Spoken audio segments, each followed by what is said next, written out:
Hello everybody and welcome back to Pravus Gaming with more Hearts of Iron 4 Kaiserreich in a series that I am calling Hail to the Qing. We're playing as the Qing Empire right over here, leader of a massive Chinese faction. Although we are watching China fracture before our very eyes. Lots of bad things happening here. And we're going to try to go for a Manchu restoration, but let's see what's going to happen with these... oh, there we go. Ripples of Black Monday. Crap. Okay, hang on. More consumer goods plus 10% for 150 days. There go all my factories. Anyway, yeah, we only have one building now. Anyway, we're trying to go for some form of Manchu restoration, but that means I cannot intervene in all of the conflicts currently happening for the various different factions within the empire. The illusion of Qing hegemony shatters. The facade of Chinese unity, having held together for nearly a decade, has begun to crumble. Rising unrest in the League of Eight Provinces, the economic shock of Black Monday portending German retrenchment, and the inability of our government to effectively deal with the crisis has made one thing clear. Our monopoly on power is broken. We must now attempt to deal with the chaos. So I'm looking to see when this national focus is going to become available. I think we need to wait for some pop-ups for this to work, but we'll see what happens. Unless we've made a mistake, and technically we intervened in some way, but not enough to actually go for the assembly, in which case we may just be stuck. But I don't think that's the case. And okay, we have the League of Eight Provinces declaring war on left's Kuomintang. So this is another major nation that is actually playable, and they are radical socialists, a very left-wing party here. This is another playable nation that got a major rework in the national focus tree for Kaiserreich, and it's considered to be a very difficult start. Unfortunately, some other prominent YouTubers have already played this, and I didn't feel like going for the same repetitive series here, so that's the only reason I didn't play them. Otherwise, they were probably on our list to play today. Anyway, here we go. Uprisings in Fujian. While most of China and the world assumed that the Kuomintang were destroyed in 1927, League Marshal Sun has been fighting a low... I thought he's dead. Is he not? Maybe not. Fighting a low-intensity guerrilla conflict with remnants of the KMT since the end of the northern expedition in the Fujian area.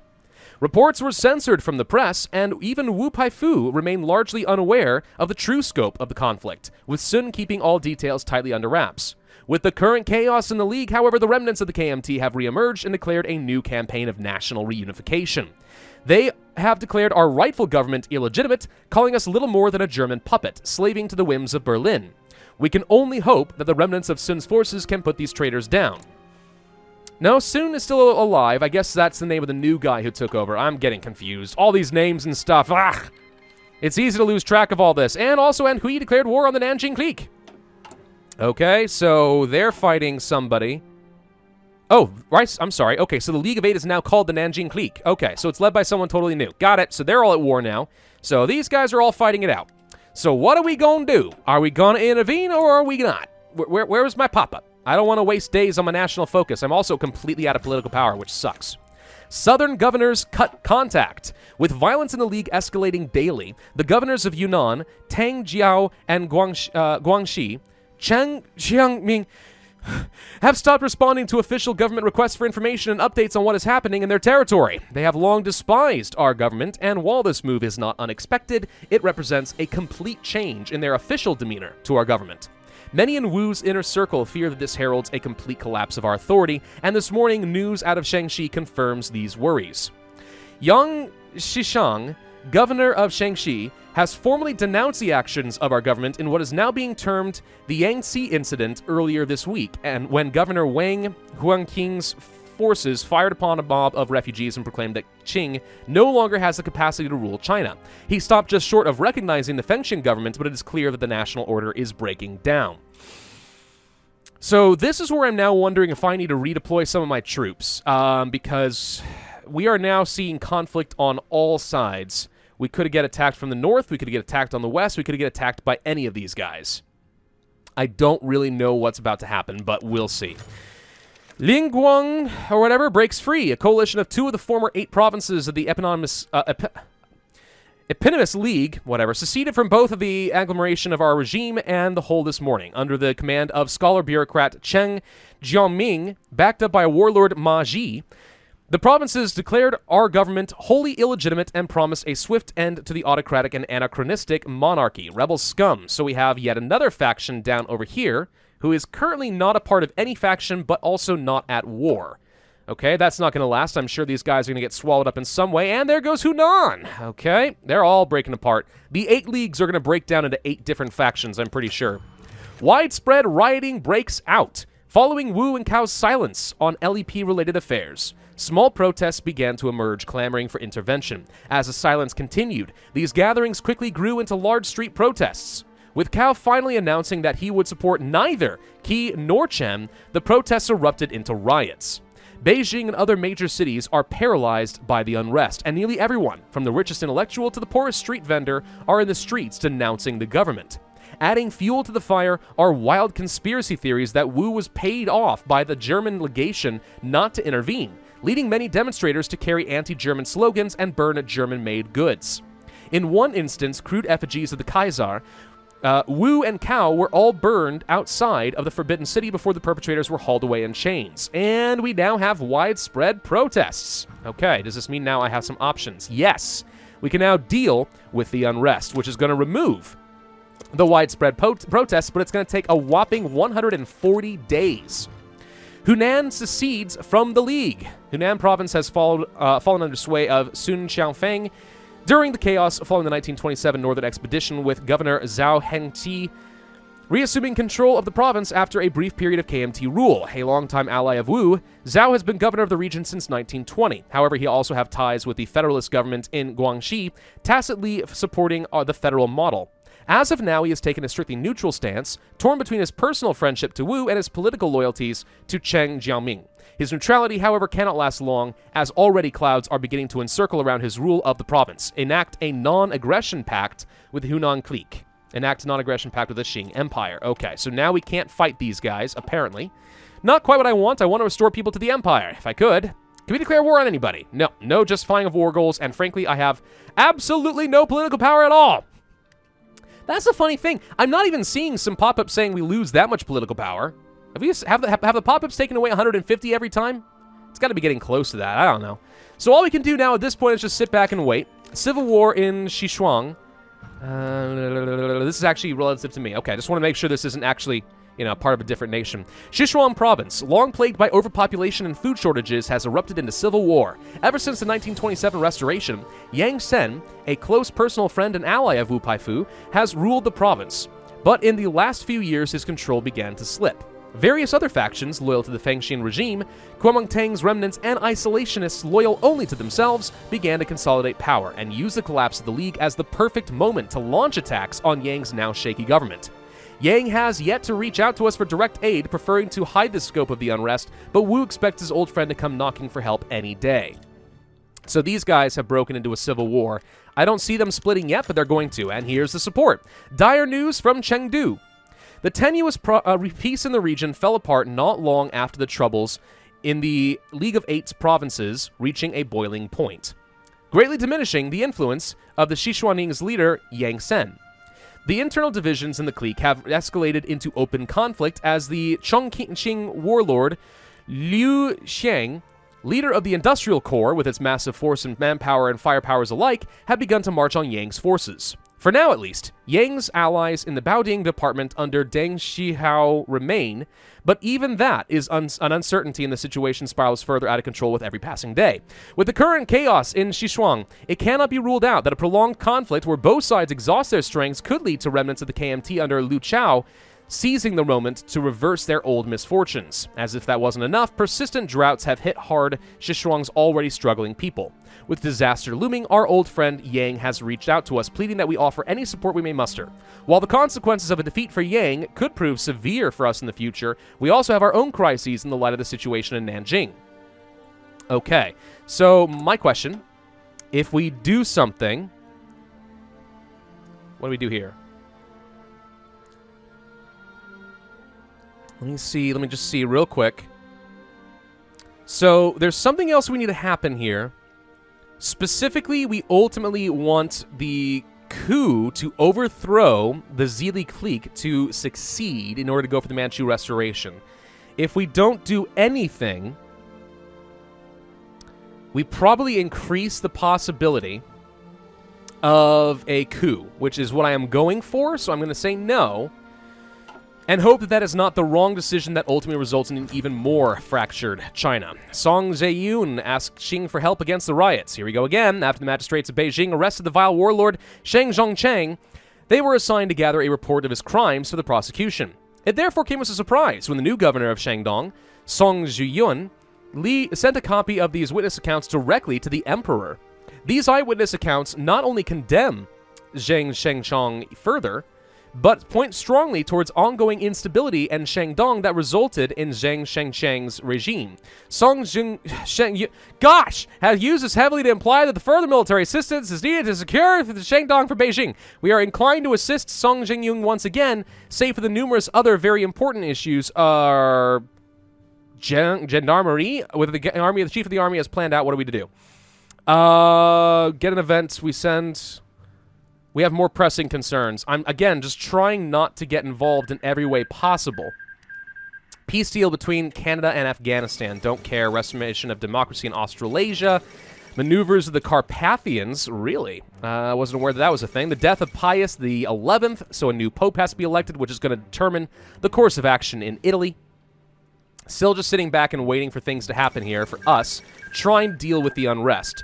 Okay, the Nanjing Cleek has devoured... Okay, so it looks to me like Nanjing has fallen apart. Left Kuomintang and Anqing have managed to get some more states. Okay, so they are gone. Goodbye. No more League of Eight. Okay, these guys are not a part of a faction. These guys are not a part of a faction, so we have lost a lot of control. In fact, we have lost all control. Oh, I just realized that literally everybody has decided we are no longer the rightful leaders of the faction. The faction is now officially dead. Okay, no, this is definitely good. We're in trouble. I'm really hoping this doesn't result in anything happening to me. The Lindenberg of the East, a young pilot named Sun Tonggang has earned renown for flying Why do I care about this? Sure, we became a flying ace. That's, yeah, awesome. I don't really care. Do we need to trade for anything? At the moment, no. Honestly, we are producing basically nothing. We're producing some infantry equipment, artillery, and support equipment, which is honestly fine. That's exactly what I would want to produce, so I'm not going to change this. We finally finished with some research speed. Good lord. It's taken this long to get through the first research? This is what happens when you have to read forever! Also, I'm getting exhausted reading this much, if you can't tell. I tried really hard at the beginning, but you quickly start running out of steam. Armament Departure seeks asylum. The civil war in Shuang has ended, and our allies in the armament department have been defeated by the Baoding department. Fleeing possible retribution by Deng Shihao, the leadership of the former ruling clique of Shuang have arrived, seeking to serve our armed forces with the hope of one day perhaps returning to their home province. Our old friends are welcome here, or find a new home, yes, elsewhere. Is this going to result in people being angry at me? I don't know, but maybe this results in me getting some additional armies in the future. We'll try for it, and let's hope. I don't know, but I'm going to have to go on a massive conquest spree and get all of China back under my control, certainly before Japan has a chance to exert its influence. Whispers of discontent. In the weeks following Wu's decision not to intervene in the LEP collapse, small groups from across the political spectrum have begun to gather in secret.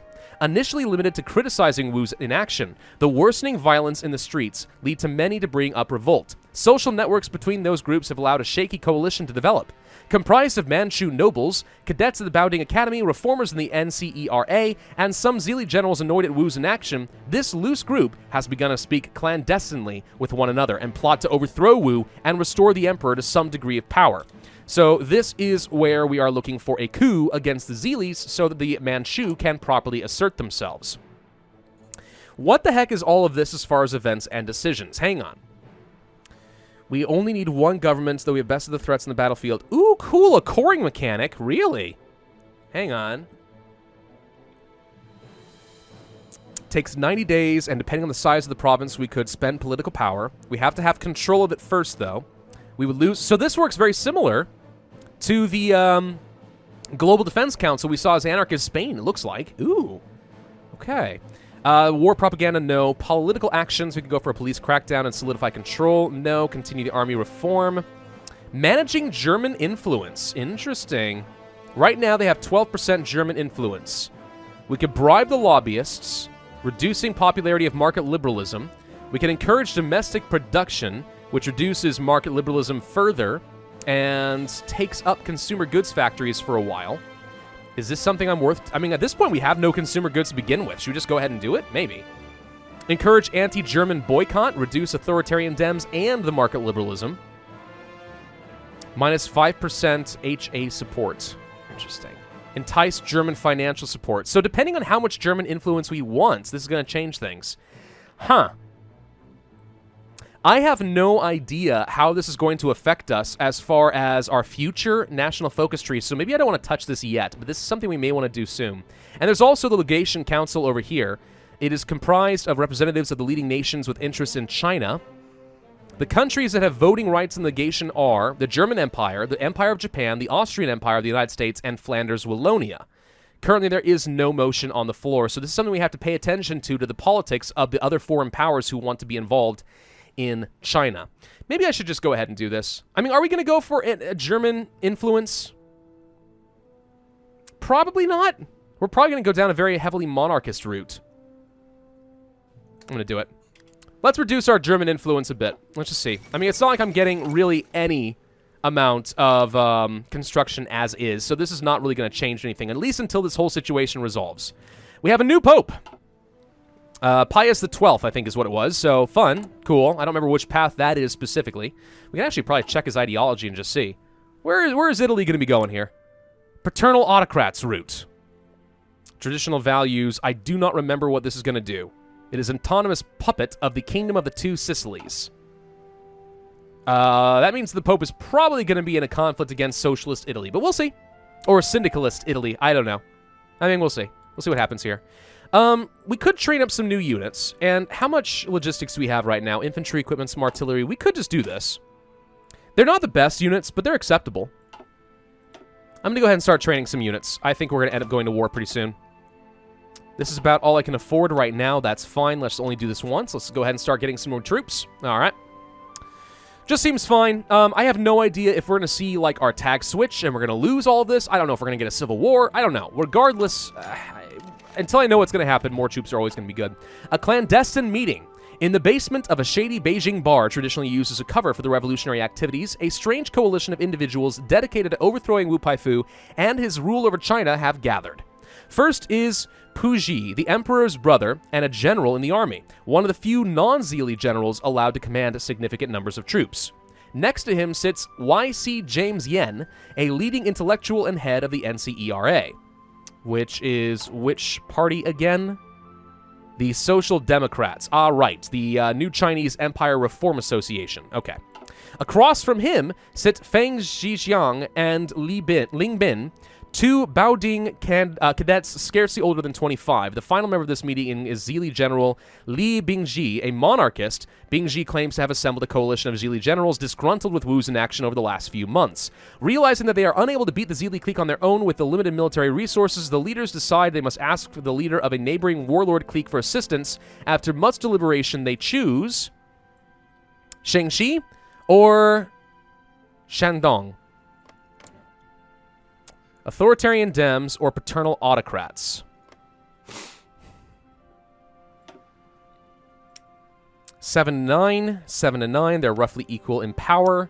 I'm guessing this is ultimately going to decide which of the... These guys are still pretty paternal autocratic, though. Which of the ideologies we end up going for. Maybe it'd be worth getting Shengxi. I don't know. I mean, would these guys ultimately go under the influence of Japan if we don't? I do not know. I think I'm going to go for Shengxi. I don't know how much difference it's going to make, so we're just going to go for it.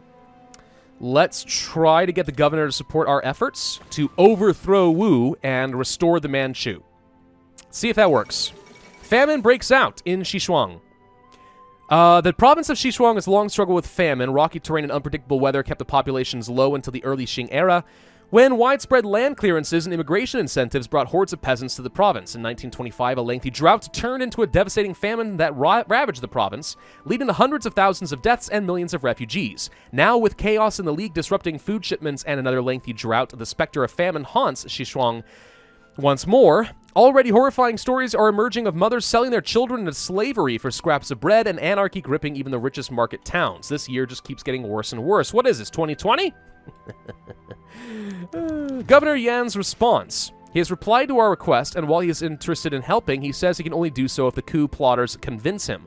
The marshal is well known as a humble and industrious man who wants the best for his people, though an offer of personal power may also be attractive. Promise him power and wealth. Promise him we will modernize China and the monarchy. Ooh.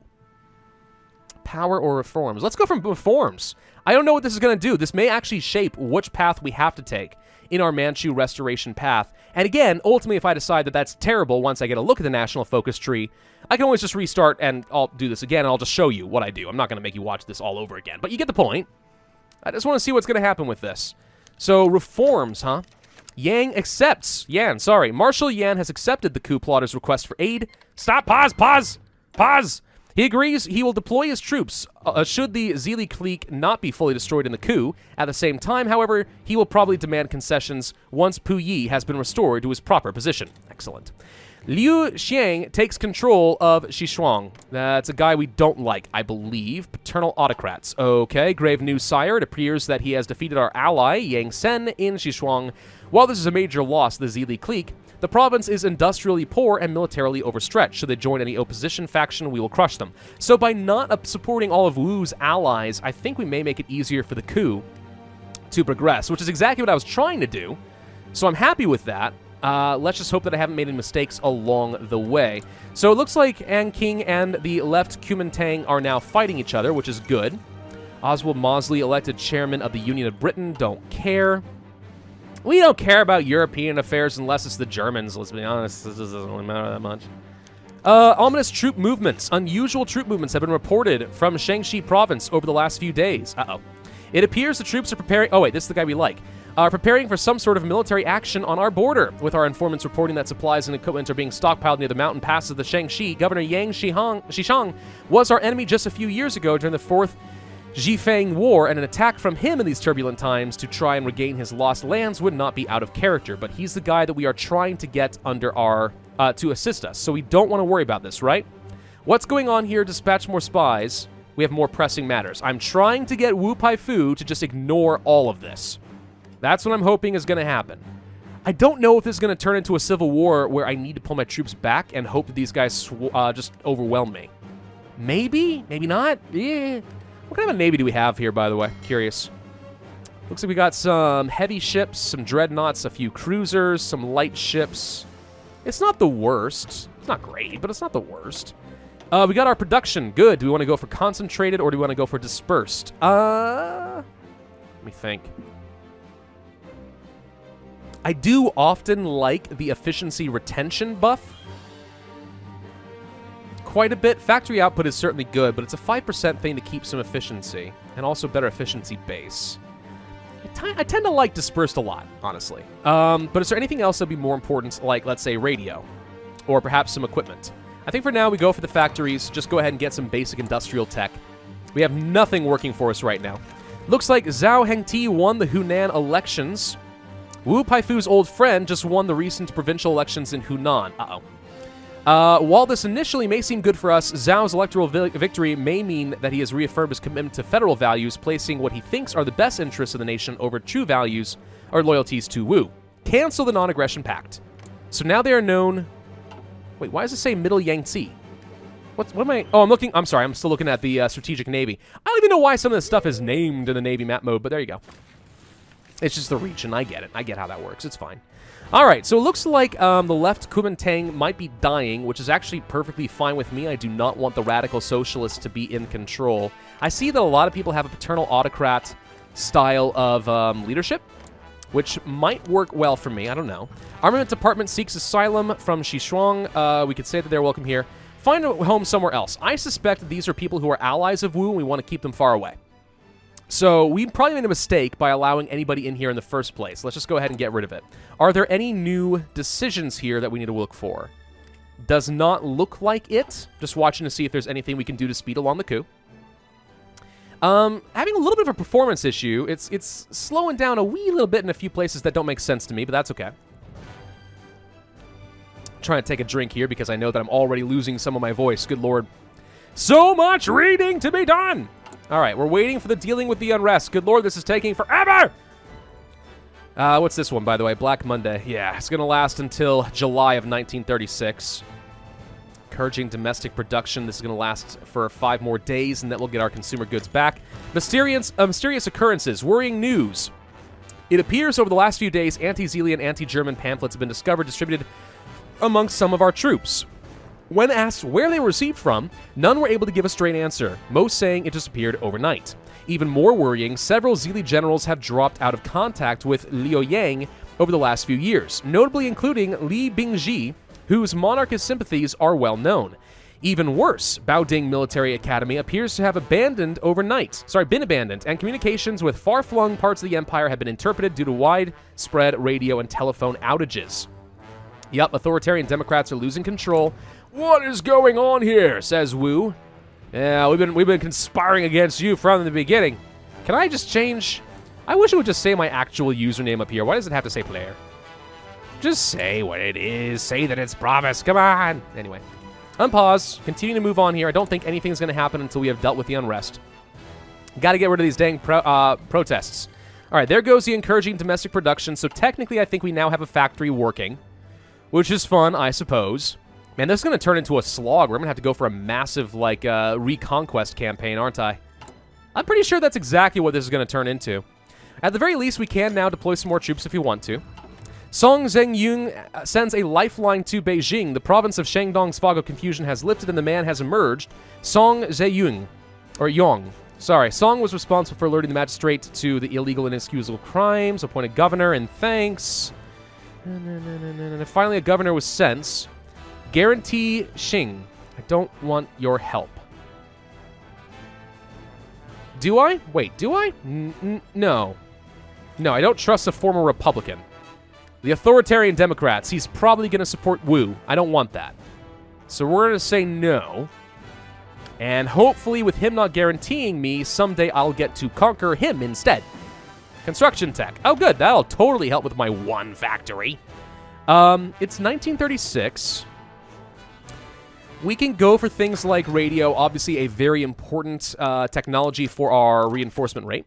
A summons to Beijing. While Wu is attempting to process the alarming developments that have occurred over the last few days, an urgent telegram arrived from Beijing. Cao Kun and Wu have been summoned to a meeting with the emperor over the state of the country. Widespread riots are still a daily occurrence, and while the emperor technically has a constitutional prerogative to summon his president, this has never occurred. While Wu may sense a trap, Cao Kun has already informed the emperor that himself and Wu will present themselves to his imperial majesty later this week. Damn you, Cao Kun! You've killed us all!